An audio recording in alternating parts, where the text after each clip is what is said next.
His name is Robert Parr, but when he puts on a superhero costume, he becomes Mr. Exceptional. He lives for the good of the people, fights evil, and helps grannies take cats out of trees. His power is so incredible that he can tear trees from their roots. Exceptional, which should be inherent to any hero, has not only strength, but also wit. So, having thrown a poor cat off the branches, he stops a bandit's car with the same tree. Having coped with his superheroic deeds, Robert returns to the car, but finds there a boy in the same costume, who introduced himself as the Exceptionalist. Robert immediately recognizes the kid from his fan club, and rather rudely kicks him out of the cabin. Mr. Exceptional is not the only superhero in the world. On a rooftop, he meets Elastigirl, with whom they have a disagreement over a thief. And later, his friend Frian, an Iceman, walks by and reminds him of an important matter this evening. Exceptional rescues a guy who wanted to jump from the roof, getting with him to the floor where the dangerous criminal bomb voyage was operating. He wanted to apprehend him, but was thwarted by Exceptional, who volunteered to be his stepchild and bragged about the jet boots he designed himself. Mr. Seek had to rescue the guy, to whose Cape voyage had strapped a bomb. Buddy survived, but the grenade blew up the railroad where the train was going. Exceptional stopped the train, and the passengers were uninjured. After surrendering Buddy to the police, he went to the planned event, a wedding with Elastigirl, whose name was Helen. Some time later, the newspapers were filled with news that the jumper rescued by the Exceptional had sued the superhero for injuries sustained during his rescue. Train passengers were similarly outraged.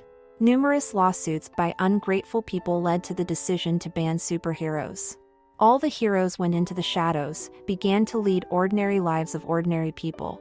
15 years later, Rob works in a boring office. He has 3 children. His life is boring and monotonous. His children also have superpowers. The eldest daughter, Violet, can create electromagnetic fields and be invisible. The middle son has super speed. And the youngest has yet to show himself. Parents ask the children to hide their superpowers, often uses his talent for fun, for example, by planting buttons on the teacher. Helen says that he could use his powers more constructively, to which the boy suggests that he should play sports. His mother explains to him why this is impossible, because it would be a very unfair sport. Robert, together with Frian, whose name is actually Lucius, once a week supposedly go out to play billiards. But in reality they lead a secret hero life, hiding in their car and listening to the police radio wave. But on this night, their good deeds were being watched by a blonde named Mirage, reporting them to someone on the phone. Elastigirl guessed that her husband was using his superpower and was very angry with him, because if anyone saw him, they would have to move again and hide from the public. Even at his job, Rob acted for the good of the people and often helped clients, because of which the firm suffered losses. His superiors were not happy. Robert, as a fighter of justice, was tired of being in a firm with unjust laws. His boss wouldn't let him help a man who was being robbed on the street, threatening him with termination, and that was the last straw. Rob maimed the man, which automatically led to his dismissal.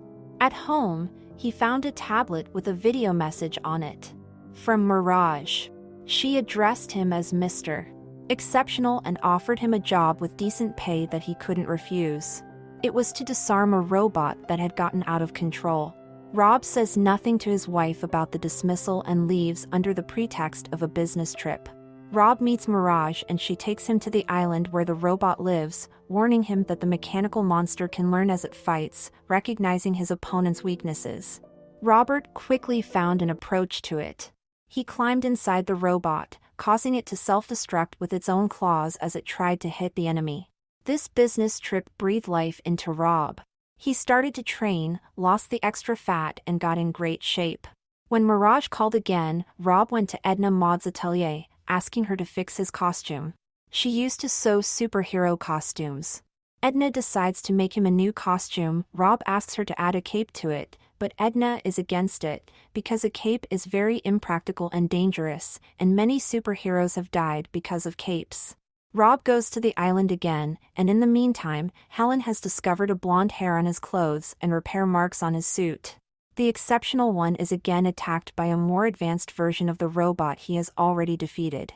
It turned out that the creator of this robot was Batty, the same guy from the fan club that Mr. Spark didn't accept into his team. Batty became a supervillain, starting to destroy all the heroes and wanted revenge on Robert. Now Batty was calling himself Syndrome. Syndrome thought he killed Robert, but he survived. Rob ended up in a cave where he saw the skeleton of his old comrade who left him a clue, the word Kronos. Helen arrived at Edna's house to find out where her husband had gone.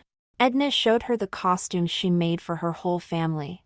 Every one of these costumes has a security bug in it. Helen is outraged, because they're done being heroes. When Rob infiltrated Syndrome's lair, he hacked into the system with the password Kronos and learned of his future plans. That Batty wanted to destroy the city with his robot. Elastica presses a button on the device that is supposed to show her husband's location. A beacon on the suit goes off, causing Rob to be detected by the security system. Rob is captured. Learning that Robert is on the island, Helen takes her costume and flies to rescue him, leaving the children at home. But the children find their costumes and sneak onto the plane. Helen tries to contact the island so she can be given permission to land. She is heard by Syndrome, and when he realizes she is connected to the Exceptional, launches missiles at her. Helen and her children manage to survive, but a captive Rob thinks they are dead.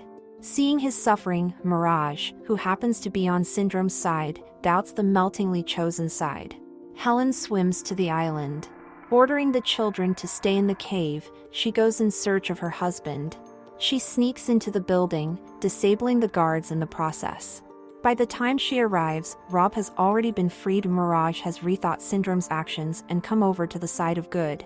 But she still got a reprimand from Elastica for cuddling with her husband there.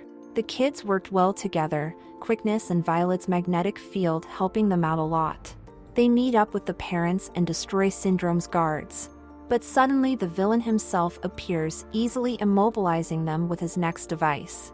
He says he wants to be the only superhero, and when his robot destroys the city, he will stop it and become a savior in the eyes of the people. Violet frees the whole family and they set off to save the city from terror. Syndrome, meanwhile, is acting out a play where he supposedly defeats his own robot by controlling it with a remote control. But he has forgotten that the robot has intelligence. The machine quickly realizes that the man is controlling it with the remote and takes it away.